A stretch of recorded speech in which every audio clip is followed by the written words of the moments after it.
I'm with Davis Sanders, who comes down from South Pleasantburg Nursery in Greenville and brings all kinds of fun plants. And I think these are things that we could really have color in our gardens this summer with. These are a lot of fun too. They're all long blooming annuals or even perennials. They're all of the same genus. These are all salvias or sages. Yes. The ones that the people that most people are most familiar with are going to be the culinary sage that brings evokes memories of Thanksgivings past and cornbread dressing and just that wonderful fragrance. Beside that are some of the annual salvias that are grown as bedding plants. They make excellent border plants. The thing about all of the salvias, the flowering salvias, is the fact that they set a lot of nectar. So they're excellent hummingbird and butterfly attractors. What fun! Okay. Yeah, they're great little plants. They don't need a whole lot of water. They'll thrive in full sun or just a little bit of shade. Okay. And long blooming, I very believe. long blooming. All of these will bloom all summer long. The one just in front of you, Amanda, there is Salvia farinacea. That's the mealy cup sage. That's the Victoria cultivar, which is by far the most common one.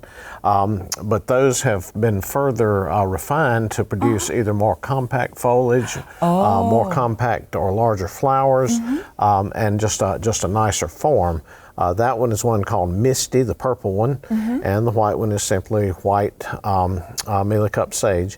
But both of them are equally beautiful and equally attractive to insects. So it really would kind of depend on, if you had a big space, you might want one that's taller, but if you were using containers, these might suit you better. Exactly. Okay. And the wonderful thing about those is, although they're usually offered as annuals, they're pretty dependable perennials. So we tell people to take it home, plant it, give it a lot of love, and if it comes back next year, rejoice. There you go. Yeah. Moving into some of the newer hybrids, we've got a couple here.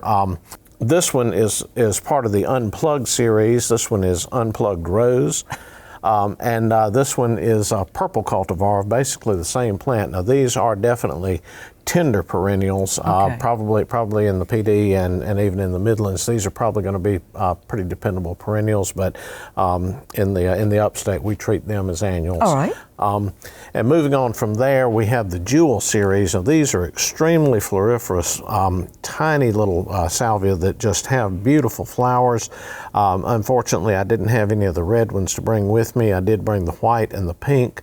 The flowers are a lot more delicate, a lot more further spaced out on the stems. It's very showy, though. It's a very showy plant. I think. It's an excellent filler for a container because it's going to be very open and but still have a lot of foliage and a lot of flowers. This one, while not a perennial, being a true annual, will occasionally reseed. So if you have it in a pot, don't be surprised if next year you see some of them springing up from the ground around it. But if not, you can always go to the nursery and find some more. I love this one. It has a very different aspect to it, doesn't it? It really does. And the volunteers, if it does reseed, the volunteers usually don't start blooming until July or even August. So it's a very late bloomer, but usually when you find it in a nursery setting, they're already in bloom, and they will continue to bloom as long as you trim them back a little bit, deadhead them periodically. You'll have color all summer. Gosh. Now this is one of the most popular of the hybrid salvias. This one is called Black and Blue.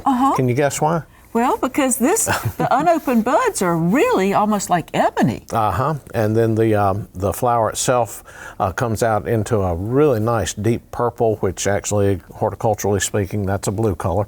But this one is extremely popular. It also gets extremely large. This one can get up 5 or 6 feet. So this is one for the back of the border. Golly, Pete, but what a stunning thing to have there. And last but not least, we have a very large group of salvias that are known as the autumn sages.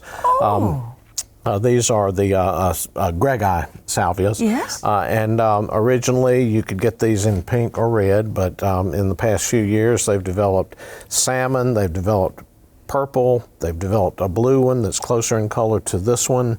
There's hot pink, there's one called Hot Lips that is white and red bicolor. There's radio red that really broadcasts its color out. It's just a wonderful group of the salvias. And this is also another great one for a filler in a bed, because these are going to get up 3 feet tall, and they can spread 4 or 5 feet if you don't trim them back. But most people deadhead them and trim them back a little bit to keep them more compact and keep them flowering longer. Wow. What an incredible group of plants the salvias are, and I think a lot of people would love to incorporate them into their containers or just their beds. Thank you so much for telling us about them. Oh, you're welcome. Thanks for having me.